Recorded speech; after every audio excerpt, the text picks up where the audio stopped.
Yeah, boy, it has been too nervous, What boy. you talking about?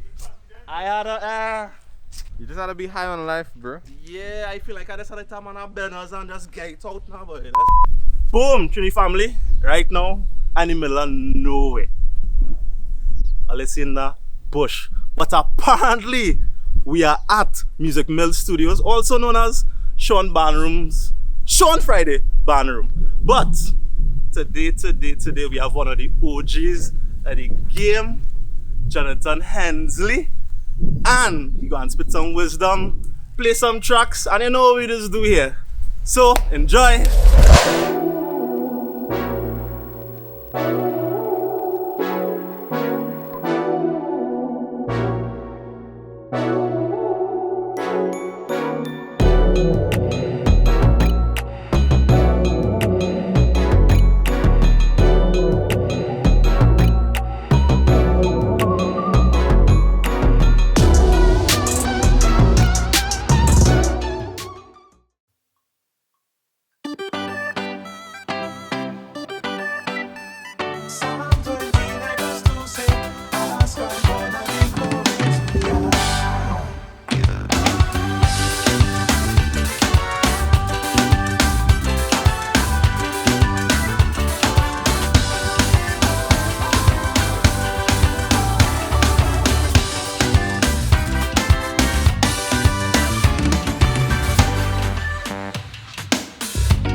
Yo, good day, good night, good evening, whatever time you're watching this. Today on another episode of TRINI Drum Corner, we have one of the OGs. That's one of them. This is Jonathan Hensley. Scream, guys! No, just scream. All right. Welcome, Jonathan. Thank you, sir. Thank It you, sir. is a pleasure. No, the pleasure is mine, right? The Really? pleasure is mine. This is one of my teachers, guys.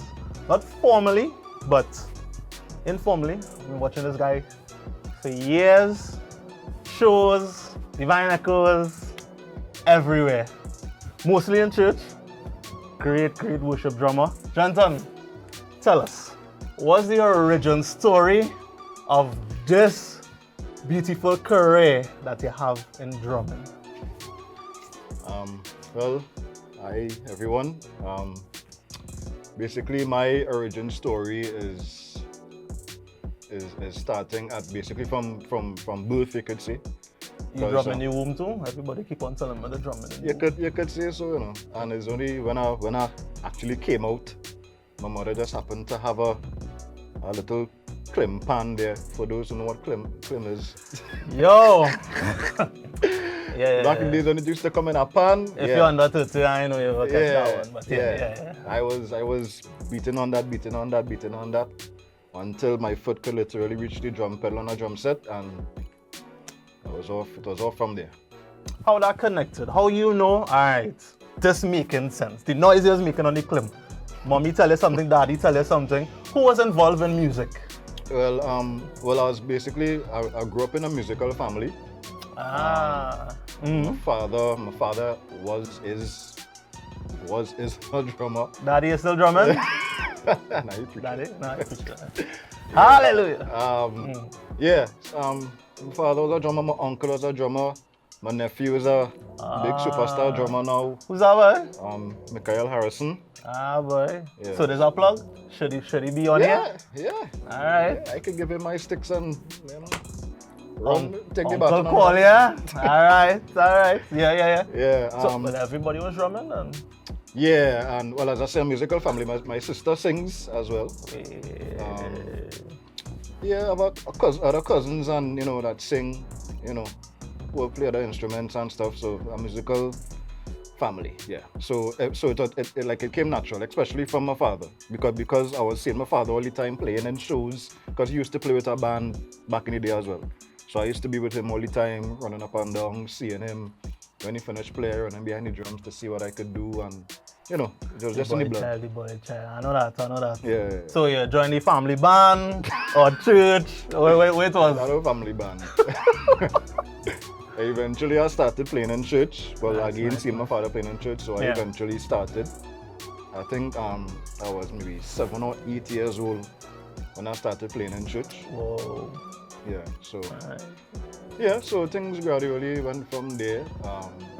Church to church, choirs, then eventually concerts and stuff and all that kind of stuff. But anyway, you asked the question. I don't want to jump in front of you. Were you formally trained or daddy teach you everything? In the beginning, yes, I was formally trained. At what Right. age? You could say maybe around 7 or 8. I started my actual drum Oh, okay. lessons. Around 7 Early. or 8. Yeah. But the thing is, I could have played even before I started lessons. But I started lessons around 7 or 8. What institute? Actually in church. I taught a music school in church. Oh, okay. So I started there, doing lessons there. Yeah, so. Any grades? The church was doing the grades? Nah, or you had also transition to school? Nah. I think I dropped out before the grades and stuff. But yeah, Don't do that at home, guys. I had a very strong drop out. foundation. Yeah. Yes, daddy. So, outside of church, alright, because I know you from all over. Yeah, All over. You're on the TV, you're watching the match cry, you're calypso competition, Jamaican artists, this one here, gospel, Prime Minister band. How? Well, not the current Prime Minister, guys, I need to, Yeah. How? So, we're going from church into this life that we know you for. How did that happen? So, going from church into your professional life, so to speak? Yeah, I'm gonna try and make this as short as possible because it could be long. In from since growing up, coming up. Oh, they go here age, from I'm 35. I'm the nice ripe age of 35. Y'all seen the silvers? What the silvers in the bed now? Yeah, I took a shave, so you mightn't see as much now. Yeah, so well, as I said, growing up in church and coming up and stuff, I was eventually, as I got older, I got involved in a lot of gospel events and gospel bands and stuff. So Nice. I used to be on a lot of gospel shows, big, small, all over the place. Name a few artists. Oh boy. Memorable artists that you played. Well, I started off with Mention, right? And through that, I got the opportunity to play with a lot of other people like JD and Sherwin Gardner. So these are local gospel Yeah, artists. that is Okay. local. Well, Sherwin international now, so yeah. Pick up yourself, Sherwin. Yeah. Vanessa Briggs, Stephen John, and even through that I got to do a lot of studio work as well.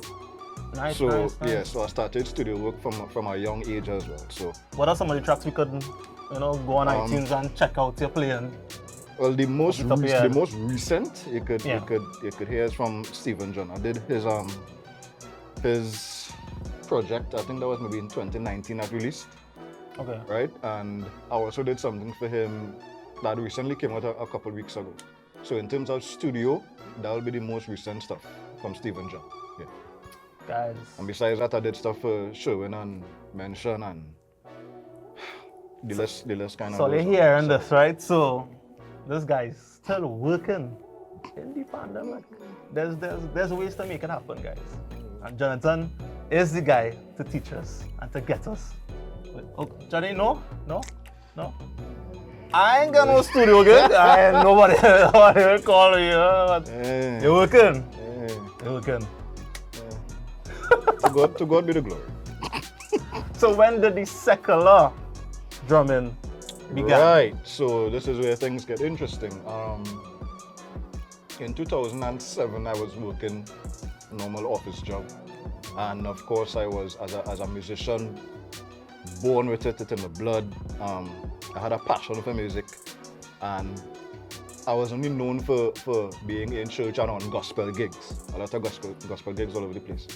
And I reached a level of real frustration because I wanted more. I wanted to, get to another level in terms of music, right? Okay, And, are you saying that being in a church setting or the gospel setting is limited? No, to an extent.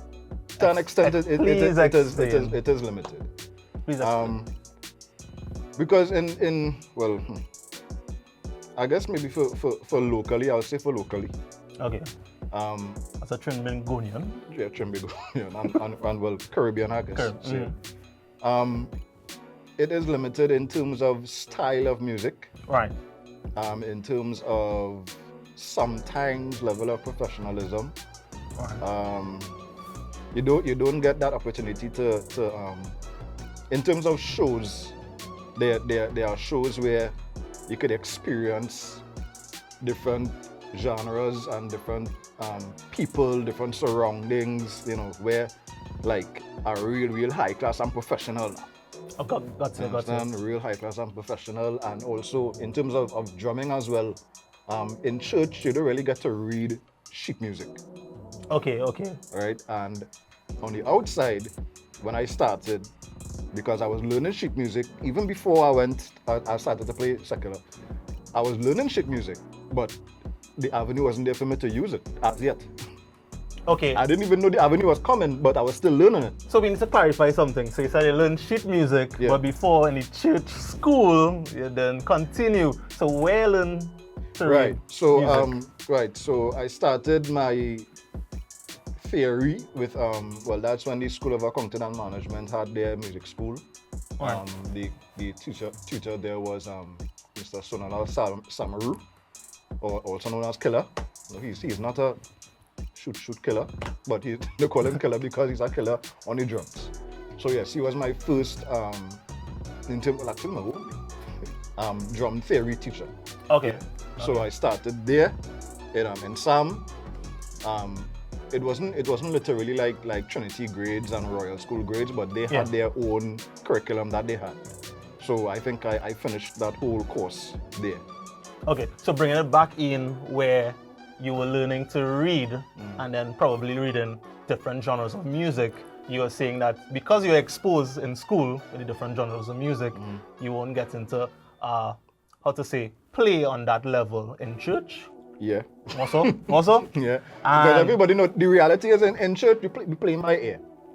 For sure. Be playing by ear, For be sure. playing by vibe, be playing by the spirit. So that's basically what it is. So you're telling me the spirit is only play calypso and rock beats and... Because what are the other genres that you was missing in church? Oh gosh, well, in terms, you know what I mean, man. You know what I mean, man. All right, guys, I won't press him. So you wanted to experience more, and you, as an individual in church, was frustrated because you wanted to expand your musical vocabulary. Yes. And now moving across into the secular scene, where there's all kind of variety, right? How were you able to now do the transition in terms of, wow, I'm here now? What was the first opportunity that made you, get to experience such a thing? Right, so as I was saying earlier, in 2007, I was working normal office job, frustrated, and then I was reading the papers at lunchtime or sometime, and I saw there was an ad in the papers looking for musicians, certain musicians. I think drummer was one. I don't think they gave details, but they just said either the government or something was looking for musicians to join some band or something like that. Yeah, I could say so, musicians wanted. So I applied, because as I said, I was frustrated and I wanted more. I was fed up. I was just sitting in front of a computer whole day. So I applied. I really can't remember if I got a response, but it just so happened not too long after David Richards, big up David. David Richards. Uncle David. Yeah, Uncle David. David Richards called me, and apparently he was in the band already. That band that they was sending the ad for. He was in the band already. So, and he needed someone. He applied and he got through. Yeah, apparently. Because things were happening on the low. Right. So he wasn't inside. Okay. And it was only later then they put the ad public or something like that. So David called me because they had a rehearsal sometime and he couldn't make that time. So he called me and asked me if I could cover for him for that rehearsal. So and of course the band that it was, they required the musicians to be able to read. Yeah. And well, at the time I was reading. Yeah, you was ready because you was frustrated. You wanted to jump out. I was ready, so it was just happened to be at a good place and right time. So I went to that rehearsal, which in turn turned out to be an audition. Right. Nice. So it was a rehearsal / audition. The band leader was very comfortable and impressed with what I could do. So he told me to do up on documents and stuff and apply one time. So you just walk in the people rehearsal and mash up the place? Yeah. It wasn't nervous, it was nerve-wracking because again, it was literally the first time I got to actually read sheet music with a band. That's right. That was the first time I actually getting to utilize what I was learning for so long. So yeah, it was nerve-wracking because it was like an orchestra. What's the first song you had to read? Melody Sweet, which is a calypso song. By? I think it's Baron. This Melody Sweet, yeah. Baron. So so the sheet was in front of me and that was the first song. And I guess you had a succumb to tune. Of course. With confidence. And you're nervous. How you just deal with your nerves in a scenario like that? I know that was probably your first time, but I want to start from there and then you'll tell me how you deal with it today. At that time, I would say I had a little help because the percussionist there, and even, I'm gonna say the background guys, meaning like keys, bass, percussions and stuff, they actually helped me a lot. They helped me with like whatever stuff I was getting in trouble with, I wasn't sure about, they helped me. So I must bigger, besides David, besides David giving me that avenue to an introduction into, you know, there, Yeah. I must also big up Rodney Harris as well. OG Rodney. Yeah, Rodney Harris and David are the two guys I must say that you know, gave me my footing on the inside. And Rodney was in the band as well. He was on keys. So Rodney helped me as well. Always get the first call, Rodney. Rodney always do that, boy. Yeah, so Rodney, so they helped me a lot with whatever little things I was getting trouble with. Yeah, so I did think. And then too, I had a couple people in the band that I knew as well, besides Rodney and David. A couple people in the band, and actually, the guy that gave me my first drum lesson, he was in the band as well. Oh, so people you know, so it wasn't all that nervous. You was just a little bit nervous I had a couple because people that are new. Yeah. And they vouch for me as well, so that is a good thing in the band. So that I think that helped as well. I really feel it's politics. That is how you get through. Because that is how you how to get through. Sometimes.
Music and the industry, relationships mean a whole lot. Besides your skill, Nice. you know, Nice. you could be the best, whatever. But you see, once you have, you know, a good relationship with certain people, and people know they could trust you, that is when your phone will keep ringing, because they know you're trustworthy. They know they could call you at any time because you're always prepared and that kind of stuff. So relationships, besides your skill, you have to work on your relationship with people as well. Because nobody will want to work with somebody that have a stink attitude or they can't trust or never prepared. So yeah, I think through my whole career, Yeah. I don't think it's necessarily skill, because I wouldn't say I was only big superstar. I would But- say it. I would say it. Yeah, I wouldn't say I'm any big superstar, but I think is the relationship I have had with people because honestly, from since I was a little boy, people I have known in terms of musicians, still up to this day, still, give me gigs and do stuff and still call me all kind of stuff. From since I was a little 7-year-old, 8-year-old boy. Those relationships still stand today, and they still, reaping rewards. So, Johnny, we out now. You're getting to read. You're playing with the government orchestra that you applied for. Yes, Right. divine echoes. But you're working on office work. Yeah. You just leave just so like. Yeah, literally. Literally. Yeah, man, feel different, boy. Literally, So, when everything came through, I didn't even bother to type. I got a pen and a paper, and I wrote. It's a boss man, I'm gone. I gave. You done? I gave him, yeah. and that was that. The next day, Rodney came and meet me on the road, and we went down to. And he say inside. Yeah, And yeah. inside. Rodney drove me down. At that time, we was rehearsing down south. Yeah. I'll never forget that. That was a very pivotal time and transitional time in my life in terms of my career. Yeah. So, what did, how to put it, having that opportunity now, what did that do to your drumming career? Where have you now pivot in terms of, all right, you're able to read and now you have new experiences. What are some of those new experiences being in that environment? Right. So at that time, you will be in this space. Before that time, you will be in this space. Church, gospel concerts yeah. all over the place, and going into that environment, everything just expanded for me. Now, I must say there were some negatives for me going out and doing that, but because of the passion that I had, I didn't let that deter me. You cannot leave our audience out with what are the negatives. What are the negatives, Jonathan? Well, not everybody will agree. Even up to this day, not everybody will agree. Well, that's the big debate, huh? Yeah, I don't even waste time debating that. And what is the debate? Sorry. Secular. God, secular in church. Oh God, you're going to hell. Why they would say that? Why? Why? You tell us now. No, is it a character thing? People are worried about, you're losing yourself, and that begs a question: how do you keep yourself coming from a spiritual background and being in a secular space? I mean, we all have secular jobs, if you're working as an accountant or whatever the case may be, you might be doing all these things in a church setting. Mm-hmm. So for music, how do you implement and still keep your upbringing in these environments? All right. I must say I have had a very strong foundation in terms of family life. Big up yourself, pops. Yeah, in terms of family life. So I must say I think things weren't perfect. I was never perfect because you're going into a new space. Right. So adjustment is not always an easy thing. Right. Understand? Right. So there's always some pain sometimes when you're growing. So So what are the kind of adjustments you have to make coming from a Christian background into a secular environment? Sometimes you have to accept certain environments. You have to accept certain people because you're around a whole new different set of people now. Yeah. Before you was just again, as I said, in a certain space, on a certain box. But you're around other people now on the outside that are not really part of that box. So you have to learn how to, talking from experience now, Right. you have to learn how to, navigate through the negatives, Right. and sometimes there might be times where you will have to, well, according to if you want to, you always have a choice. You always have a choice where you will have to kind of come out of your character to try to fit in to a certain clique or a certain group. Well, I'm just saying these are the things that happen. Yeah. right? And Has it ever happened with you? yeah, Yeah, well, Of- a short story you could give us where you thought it was like, I really want to be in this particular clique group, well, and these were the temptations. Nothing for me. Nothing was never major. Nobody Yeah. could ever say they see Jonathan in any party, or smoking or drinking or anything. So, boss, I know about Johnny, boy. Nobody could say that they saw Johnny. God bless him. Nobody could say they saw Johnny. Yeah, as I just Well, said. well done, Jonathan. Well done, Jonathan. But still, as I said, I wasn't perfect. You understand? Again, you're young and you're now coming into this space. So again, it's adjustment. Figuring it So out. yeah, you had to figure it out. And again, because at least when you have a strong foundation, that helps as well. Nice. And also the kind of people that you keep around you as well. You have to make sure and keep people that are level-headed and don't fall into a kind of wild crowd now. You see, guys, this is why you need to connect with these guys. Like, this is healthy information that I think if I had a Jonathan Hensley at age 19, now going into a big band setting or a secular setting, like, we need these guys to come and just say, hey, guys, tone it down, know yourself, Have a guy like Johnny praying for you at the sidelines, coaching you, just, keeping you in check because, as he said, you ain't gonna be perfect, but you gotta figure it out. Yeah, and So, you had to keep your head on. yeah?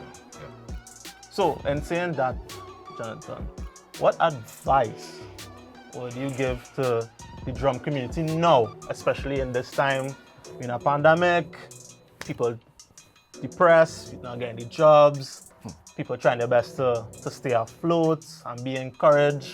What are some of the words they could leave with the community that could lift our spirits? Some advice, drumming-wise, character-wise?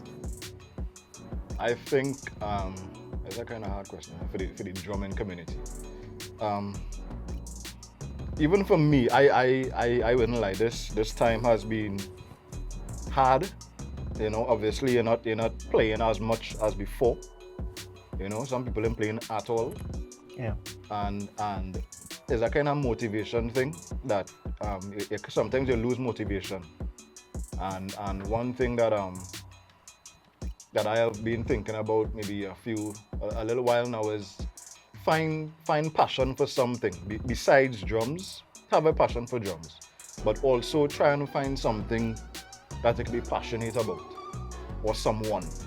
You understand? That you can be passionate about and draw motivation from that and inspiration from that. Because as we could see now, well, at least in Trinidad, drumming and music is kind of, not as open as before. So you have to find because you could go crazy. You could go crazy as a musician. Musicians are sensitive. So try and find something that you could develop a passion for. That is why when I look at Birch Boss, I just feel real proud because Birch is a drummer. For those who don't know, they should know. Birch is a drummer. I know Birch since big and strong, but I know him since he's small. So hey, yeah. yeah, we go back real long. Yeah. Takarigo days. Takarigo days. For all those who were there. Yeah. Last season. So when I look at somebody like Birch is a great example. Birch has come through the ranks as a drummer, but now look at the kind of stuff Birch doing and look at the quality, And this is something I know that he has a passion for. Understand? And sometimes things like this could actually help keep you up in mentally and emotionally. Because as a content creator, he could have just rock back and say, oh gosh, well, nothing to do, and just rock back. But he found something to do. He found a passion for something.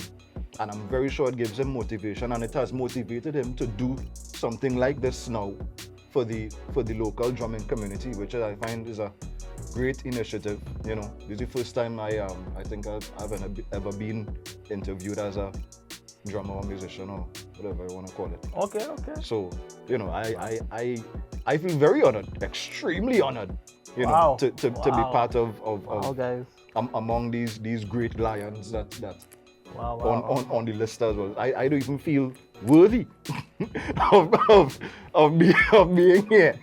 I'm telling you. All right? Guys. But I will, you know, Butch is somebody I look up to because Butch has found something that he has a passion for besides music, besides drums. That I have a passion for music, and I'm very sure he has a passion for his music.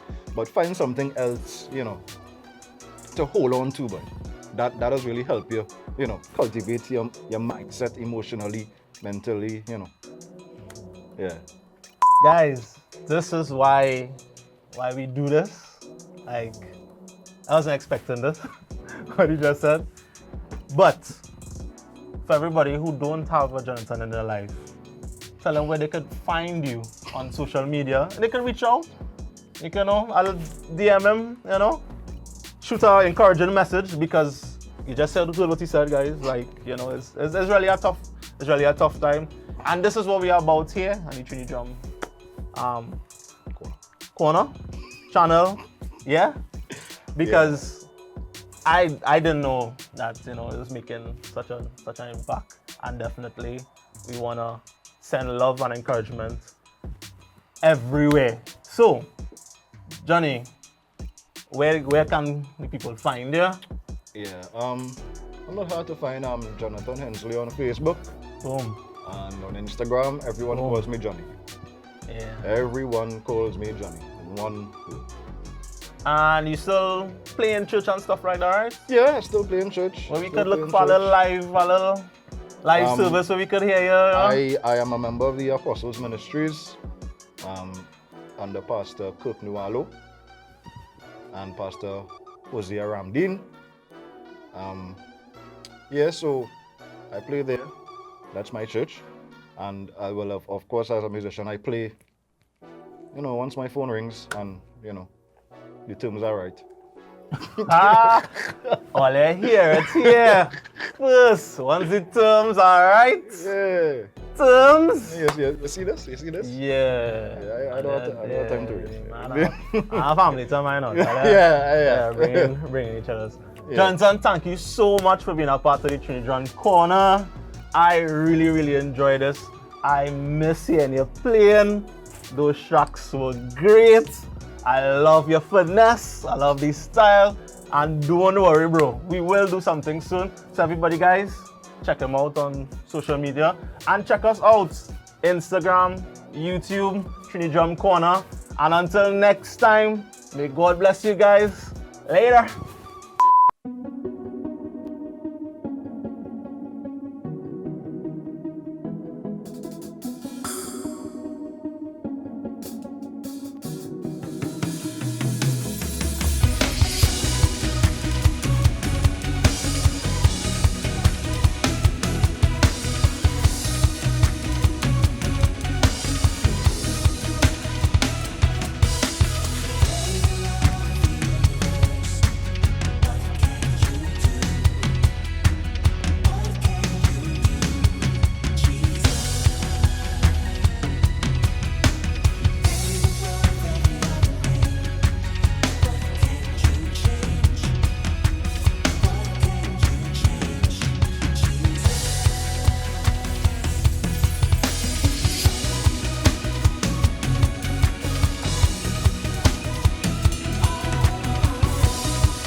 Right. Hi everyone. I would like to give thanks and shout out for this team.